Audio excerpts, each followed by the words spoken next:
Why, hello. Hello.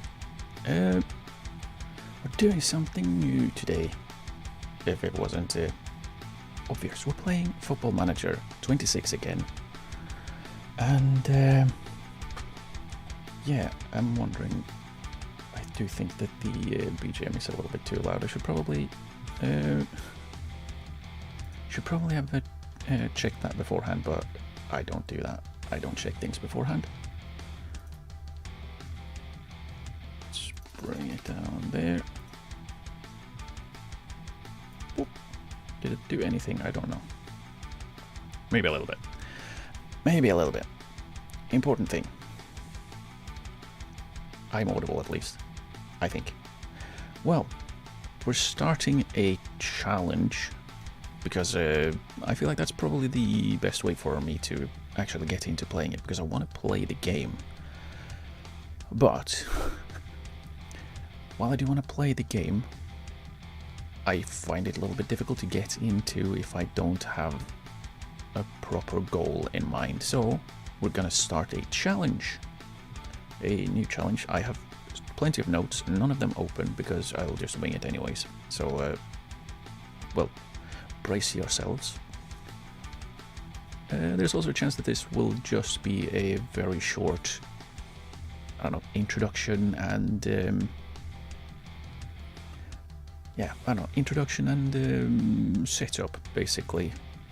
Very simple. Perhaps I should start by addressing the elephant in the room, or well, in the middle of the screen. Basically, it's because we're playing a spreadsheet game, right? Maybe it's just a little bit more interesting to look at. Who knows? I don't know. But we'll see how it goes. I don't know exactly how well everything will run, because my PC is not the best.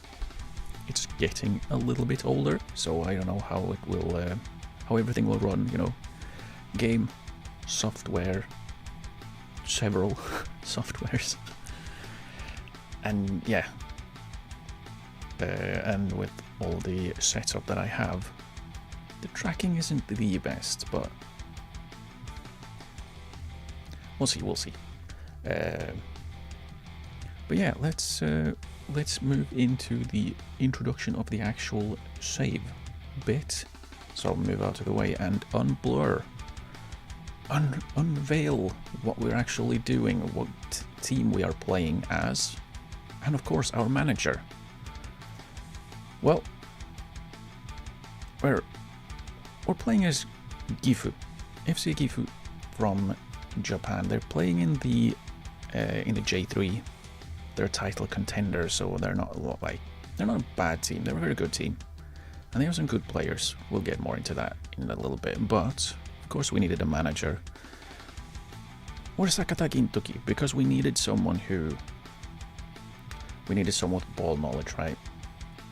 We need someone with ball knowledge, and I figure that some points in his career, he's either picked up a thing or two about coaching football, or he's made contacts well enough that he knows someone that could falsify his badges, so he can do whatever he wants, basically. So that's why we're playing as him. Now, of course, we don't have the opportunity to replace the manager profile picture for some reason. I don't know why they removed that, but they removed that for some reason. So, well, what we actually look like is, yeah, it's not great. It's not great, but it's the best I could do. So, I could just go through the premise of what the save is. Now, I've named the challenge on my own, because why not? It's not exactly a new idea. Similar have been around for a long time. It's basically just a weeb version of a youth challenge, mixed with Build a Nation, maybe? Basically, it's built around, or inspired by, I should say, the anime Blue Lock, which the goal that they have in this anime is that they gather a bunch of promising strikers with the goal of finding one that will be the world-class striker that brings the World Cup to Japan. So that is what we're going to do as well. We're going to try and develop strikers as much as we can, which is why we bring an attacking mindset, and we like developing youth players. So that is going to be our focus, but we do have a few extra rules. I should actually bring up my notes, because that's where I have my additional rules. Where do we have them? Is it this one? There we go. So yeah, like the idea behind it is that I like the idea that we have just one striker that will push a good team, because Japan has a solid national team, but we want to get that one striker that can push them over the edge, because honestly, as far as I can remember, they've never had that really superstar striker. It's always been midfielders, right? Nakata, Kagawa, Honda, now Mitoma, Kubo is coming up. Like, they have a lot of good young midfielders, or have had really good midfielders, wingers, and a solid, team defense. but they've never had a world-class striker, so that's what we're trying to do. So how do we like figure out what this is? Like, we have to measure the success of what is a world-class striker and such. But we also want to develop as many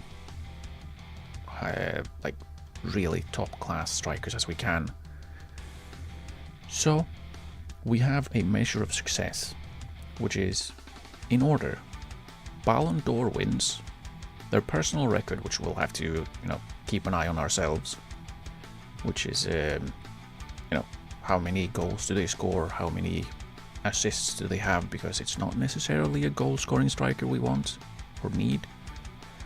We'll also look at competition wins, where the World Cup, of course, is the most important because that's what we're developing players for. Next is continental competitions, so the Champions League mostly, because, well, it's the highest prestige one in the world, right? Next is domestic league. It's not that important, and the least important is domestic cups, but all of that will still play a part. Not as huge as, of course, Ballon d'Or, World Cup, because that's what we're trying to do, right? Now, the strikers have to have come through our team. They have to be our players. We have to have developed them. That means that they have to have trained at club for 3 years before 21. So they are homegrown at club, right? We also can't have foreign strikers because we are trying to develop Japanese strikers. That's why we're playing in Japan. That's why we're playing at Gifu. So we can't sign foreign strikers. We cannot play foreign strikers, which we'll come onto that a little bit later as well. Players that have dual citizenships do not count as foreign, obviously, but if they are strikers, they need to have been born in Japan. Otherwise, they don't count as, Japanese, for the sake of our challenge. If our team has foreign strikers, we have to sell them as soon as possible. Again, we'll come on to that because, we have a little bit of a situation. Foreign players can also, they cannot play any striker role. They cannot play as secondary strikers, wide forwards, or inside forwards. We can have playmakers, we can have wingers, we can have, defenders, goalkeepers. We cannot have any foreign player whose main goal or main focus is to score goals. They cannot be our primary goal scoring source. Next, we want to strive to make the most complete striker as possible, right? We want the best. Think basically the goal would, or the optimal thing would be, say, a Harry Kane who could actually run, who's pacey. That would be great. But we will also try to make the most out of a striker's inherent strengths. So a pacey striker, we won't try to make him a target forward unless he's also really big, but we'll probably try and use his pace mostly. If we have a playmaking striker, more false 9, then we'll try to work around his strengths so that the team will support our best striker. And who is the best striker then? Well, we'll evaluate before and after every season. Who do we think should be our best striker based on attributes and such?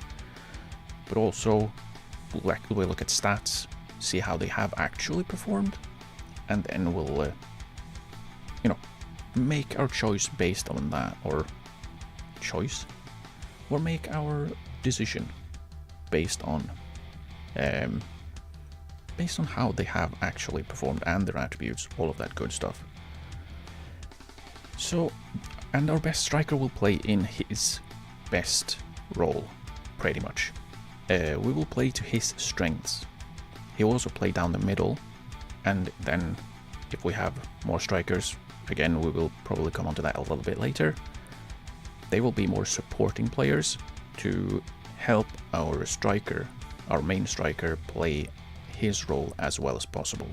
So for example, if we play with 2 strikers, our best striker is a false 9. We probably want to have someone who stretches the pitch, who runs in behind, pushes the opposing defenders back, so that, you know, the false 9 can drop, have a space, and do what he wants to do. That is basically how it is. If we have a striker, our best striker is a poacher, someone who wants to run in behind, but mostly want the ball to end up right next to him in the box. Our support striker, or strikers, depending a little bit, will be more focused on supporting that kind of play. So maybe channel strikers who will run outwards towards the channels for cutbacks and such. Or maybe a false 9 deep lying forward, someone who will drop off and create space for the poacher to run into. Something like that. We will, of course, check out what we can do and what we have in terms of players. Anything else? Yes, the best striker is not necessarily the top goal scorer or the one with the most goal contributions, but those, of course, play a part. Attributes play a big part because they are our baseline. Now, we should probably move on a little bit because it's easier to just show.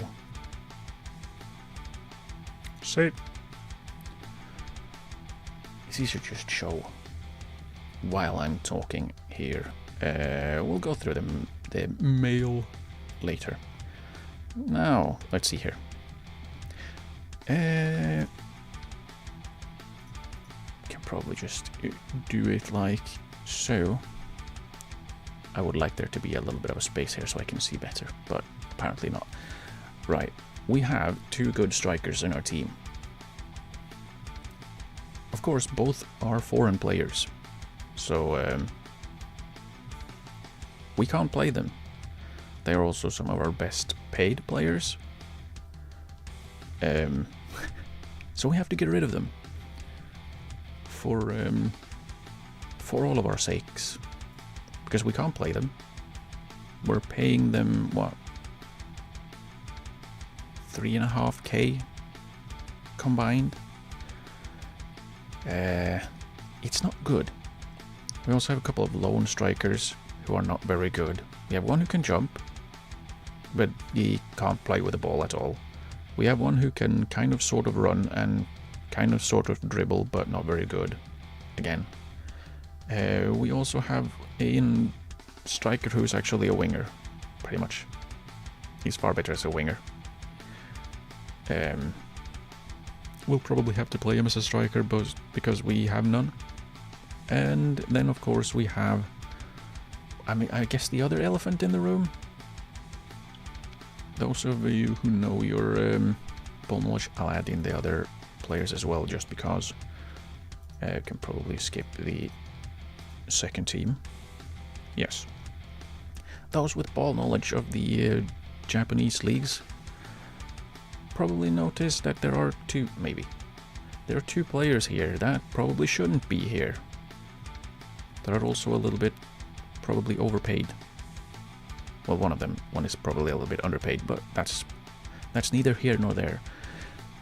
That is Futami Hiroshi, who not only have I have cheated basically. I have once more made my my own edited database for the J League. Specifically, the only changes I have made is I've made Futami Hiroshi good at long throws, because he's actually really good at long throws. He drops throw-ins at the back post easily, or well, he did. He has retired in real life. He retired before the start of the 2025 season, the one that we are starting right now. As did Kakitani Yoichiro. They both actually retired before the 2025 season. I have decided to unretire them because I would like to play with them. So I have delayed their retirements by 1 year. So they will retire after the first season.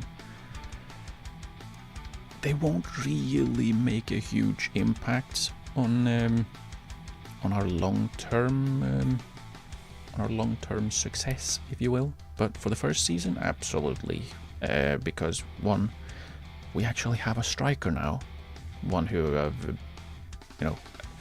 one I like because I'm a fan of Cerezo Osaka. I've watched him play there for many years when he played there. Before his little foray into Switzerland with Basel. But yeah, and Futami, of course, he has his long throws. He's not very good in the game, but I think we could probably use his long throws as a bit of a weapon.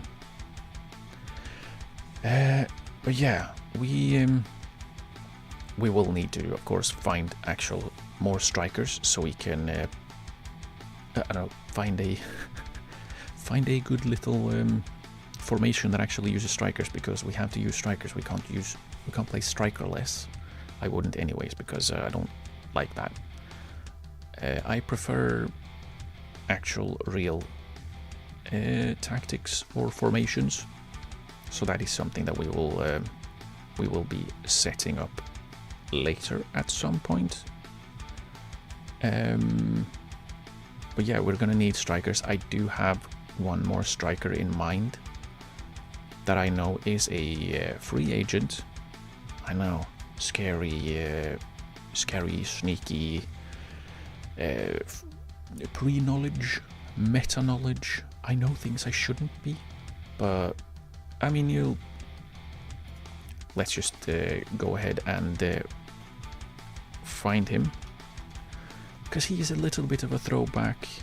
He is a bit of a legend in his own right. It's Morimoto Takayuki. He's also a model professional, which I'm fairly sure will help us quite a bit. So yeah, he is one that we'll add to the shortlist, just because he's a player I will try to sign, because not only is he an actual striker, he has a great personality which will help us to develop our players, even if it's just for 1, maybe 2 seasons, and then we can move on from him. So we're going to sign 2 strikers, or well, 1 striker. We have already cheated one. But we'll sign 1 striker to get us started, because we kind of need it. Like I said, we have 1 player, apart from the one I cheated, we have 1 player that can actually play striker, and he's not very good at being a striker. He's way more of a winger or a wide player. And the goal is to play as many strikers as possible. So when we have our full setup, when we have our ideal team, we will have 3 strikers in our formation. We'll play with 3 strikers, where the central striker will be our main striker and the 2 on either side of him will be our supporting strikers, who will play mostly as support players. We'll see a little bit how we figure that one out, how they will best support our main striker. But yeah, that's basically that. We'll also go through and look more closely at our players once we have everything set up.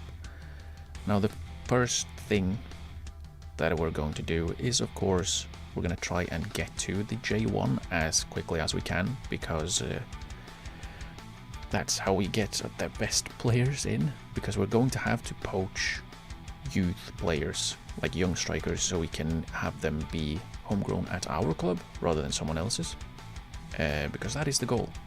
They need to be homegrown at our club and then become the best player, the best striker in the world, world-class strikers. Now, they don't have to become world-class strikers and win the Ballon d'Or at our club. It would be great if they did, but it's very unlikely, because we are going to be playing in Japan the entire time. It's very unlikely that a player who plays in Asia, or well, outside of Europe really, will ever win the Ballon d'Or.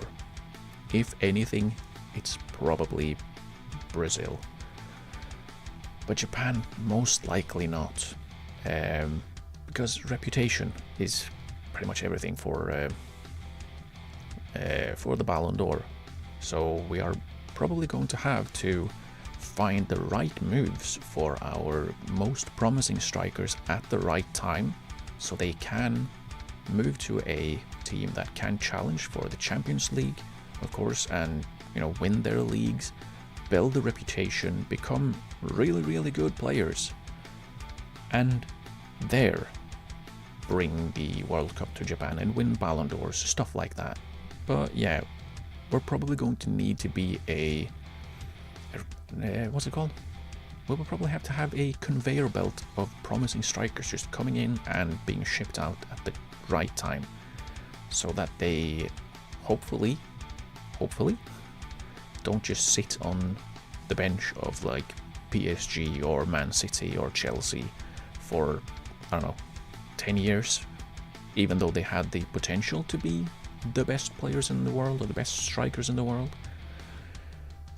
So yeah, we have to find the right move at the right time for these players, which will be interesting because I have not really done much of that ever in any Football Manager. If I've sold players, it's because, well, I want them out, or I get a lot of money, which is very nice. But I never really sold players for the sole purpose of finding the best team for them to play so they can develop more. So that's something that will be interesting to try and do. Do I want to talk about anything else? I could go through why I chose Gifu, which, I mean, the reason is they have a neat crest. Also because they have a good central location. Like, they're not too far from, like, geographically, they're not too far from any of the larger population centers. They're pretty close to Kyoto. They're fairly close to Osaka. They're fairly close to Tokyo. In general terms, they're pretty much in the middle of all of them, sort of.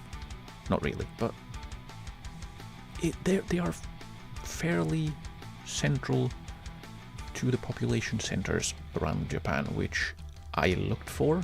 I wanted that because I thought that would be more logical, that young players would be more likely to move, or it would be easier to lure, I say as if I'm trying to sneak them in.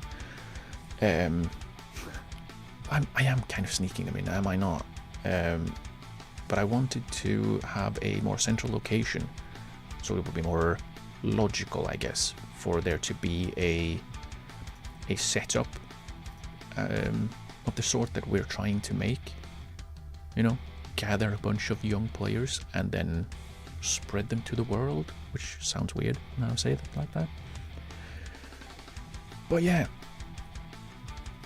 they're in a good location. I had my doubts whether I should pick them because, well, their only two strikers were foreign players, so I couldn't use them.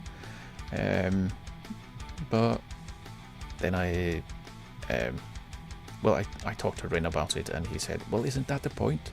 You have to make strikers or create strikers, which it's true. So yeah, I went with him. I also did a, I guess, test run or something similar a little bit in 24, where I did a little bit of this challenge, but I didn't really get far. Other than that, they have pretty decent youth facilities to start with.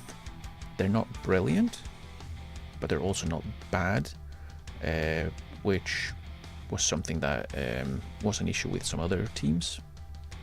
So the other teams that I had in mind that I looked at was Nara. They were light on attackers in general and had only basic youth facilities, so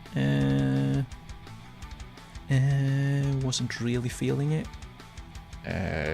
Then I also had Tespa, Gumma. They're all the J3 teams. We can probably just check in on where is it? Stages. Tespa, Gumma. This was another one. They have decent youth facilities, so they were an option. They were a little light on everything else, but they had a lot of we can probably check. No, we can't because reasons. Can probably use a, there we go, that should help. All right, I'm gonna complain immediately. I don't like how if I scroll sideways. I don't like that. Either way, we got the complaint out of the way early. That's good. Well, early in the save. But they have a lot of well-rounded players. Quite a lot of well-rounded players, which is nice, or would have been nice. So that's one to keep an eye on if you want to try it. They have a lot of well-rounded players, which means you can basically do any kind of nonsense you want, which is very important. Let's bring back the view that I want. After Gumma, we also had Nara, who they do have their cool badge with a deer in the game, which is nice. I think they might have changed it, or that might be the overarching organization of Nara Club. It's boring. It's one of those minimalist things that everyone has, which is terrible. Then we had Tochigi City. We have Tochigi SC as well. Let's start with them, Tochigi SC, because they are their head. They have good youth facilities. They have quite a few strikers. I have written down, but only one that was actually decent. I wonder who. Probably this guy. I don't know. But yeah, they were an option. Their crest isn't as fun. They do have a nice shirt though, nice home shirt. So that's a plus. And then of course Tochigi City, they don't have youth facilities. I don't know if we can see. Can we see it? Yeah, like they have no academy coaching, no youth recruitment. They don't have a youth level even, which means that would be a lot of work just to get started on getting even half decent players that might be able to play in like the 5th division. Never mind becoming the best in the world, because we do kind of want them to come through our youth academy. But one thing that I will say in favor of Tochigi City is that they do have some really fun players, but more importantly, they were promoted in real life in the after the 2025 season. This was their first season in the J3. Unless let's see. I should make sure I'm saying this correctly. So I'm going to bring up the wiki. Because why wouldn't I? Why wouldn't I do silly stuff like that? Why wouldn't I? Let's see. Right, so in 2023 they came second in the Kanto Soccer League Division 1 and were promoted to the JFL, the Japan Football League, which is the 4th division, which they in 2024 won and were promoted to the J3, which was their first ever time in the J3. This was, by the way, their second time ever in the JFL that they immediately got promoted from. Their first season ever in the J3, they won the league and were promoted. And now they will be playing in the J2, which, good luck to them. That seems like it would be quite nice. I'm actually looking up the table, and they won the league by 5 points in their first ever foray into the J3. So, again, they're a decent team that you could have done this with. Another one that I looked at was Sagamihara, which was the black and green striped. Okay, it's very nice. A very interesting crest as well. But again, the youth facilities aren't great. I think their best striker is foreign. Yeah. And he just signed, so it would have been a bit of a problem. But what all of these clubs have in common is that they are also fairly decently located. They are close to, I believe that, I don't remember where Nara is, but Despaguma, Tochigi City, Tochigi, Sagamihara, all of them are close to Tokyo, or like in or around, which means there will be a good place to, funnel youngsters so they can be developed into great footballers. So they were the options that I had, and I went with Gifu because, well, reasons. I wanted to. We're also going to have, which is kind of beside the point, but we are. Oh, this is certainly something. That was many clicks, or not a single click actually, just many things.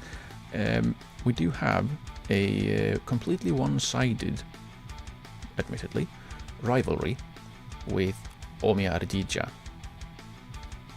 formerly known as Omiya Ardija with a great crest. Let's see if I can bring that up. I do have that one saved just in case. I have it because it's very nice and I like it. Their old crest. Let's see. Okay. Oh no. There we go. So this is their old crest. It's their old crest. It has a squirrel on it. It's fantastic. Right? The squirrel. See. No, my cursor is behind. You can't see. Oh, well, maybe. No. Well. Anyways, it's a really nice crest. It's pretty. It's a cute squirrel. What other football team has a squirrel?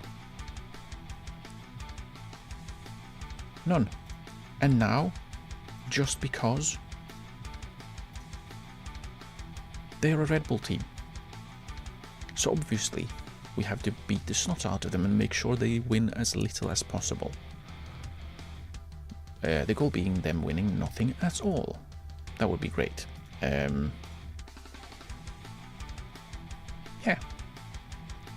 I mean, we can stop them from winning as much as possible, but it will probably be difficult for us to stop them from winning the second division if we are in the first division, for example, or anything like that. We're also absolutely not going to ever sell a single player to them, because it's a Red Bull club. We don't like those. If it's a foreign Red Bull club, that's a different thing. If Leipzig comes in and wants to start one of our star strikers, that could be a good idea. But Omiya, no.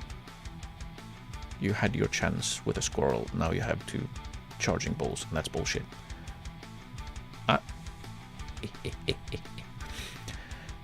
Yeah, we might sign a player from them, and that is Sugimoto Kenyu, because again, pre-knowledge, meta-knowledge, I like him.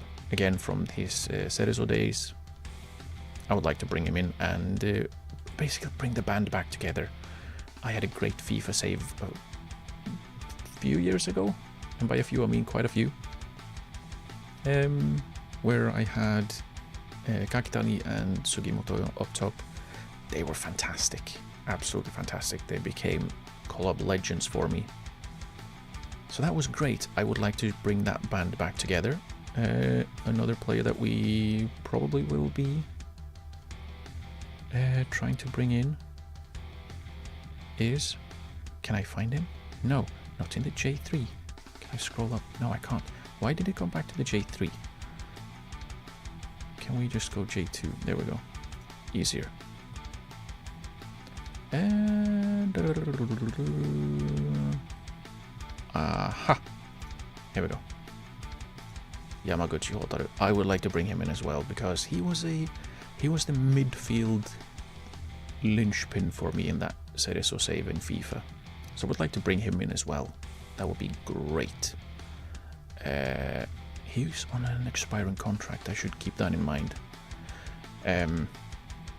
Let's add him to the short list. Just so I don't forget. I probably won't forget, but just in case. Just in case. I have forgotten things before. Now.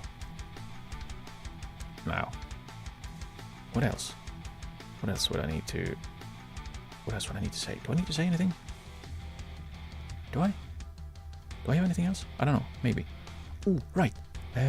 We saw that in... Whoop, here. In the competitions. Japan men's. The J1 League special tournament and the J2 and J3 special tournaments. These are things that we will be taking part in. Well, probably. Absolutely, we're going to be taking part in the J2 and J3 League special tournament because after the 2025 season, just as in real life, the J Leagues are moving to to be winter leagues. Currently, like, first season will start in January and will end in December, so we're a summer league. But from the second season onwards, we will be a winter league, so we start after the summer and we end in spring, basically. With strangely a 1 month break in January. I'm not sure why, but I'm sure they have their reasons. They probably know. They probably know something I don't. It's probably a good idea that they don't play through the summer anymore because, well, 35-40 degrees of humid heat is not great for players to run around in. But what this means is that, of course, in the first half of 2026 there will be no league because it starts in August, I think. We can probably check. Do we have? We probably need to go to. I would like to be able to click here, but I can't. Here we go. Next season. Yeah, we start in August. That is 8 months with no football, no league football. So the special tournaments are there to basically bridge the gap. So that is something that we'll have to deal with. We'll have to figure out how to work around that. So the J1 is basically every team that is in J1 will play in that. The J2, J3 special tournament, as far as I've understood it, is more regional, so that there's less travel because there's, I don't know, they probably have their reasons again. So yeah, that is something that we'll have to maneuver around. Other than that, I think that's basically it for the I don't know, explanation, introduction, premise of this save, of this challenge. So yeah, I think I might just call it here. Let this be a 45-minute introduction video. In case anyone wants to come back and look more at details or anything like that in the future, Who knows? Maybe. Maybe not. Who knows? I don't. But yeah.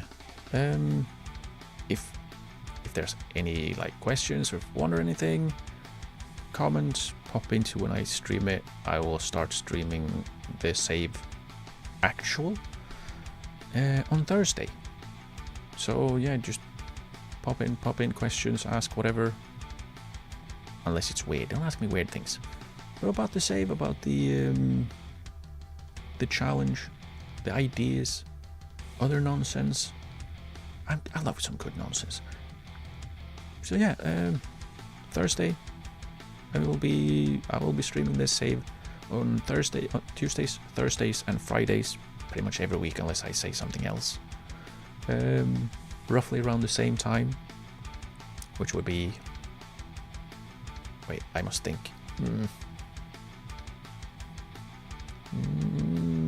Around 7:30 to 8 p.m. UTC. There are great converters where you can figure that out, what that means in, well, your local time. But yeah, that will be all.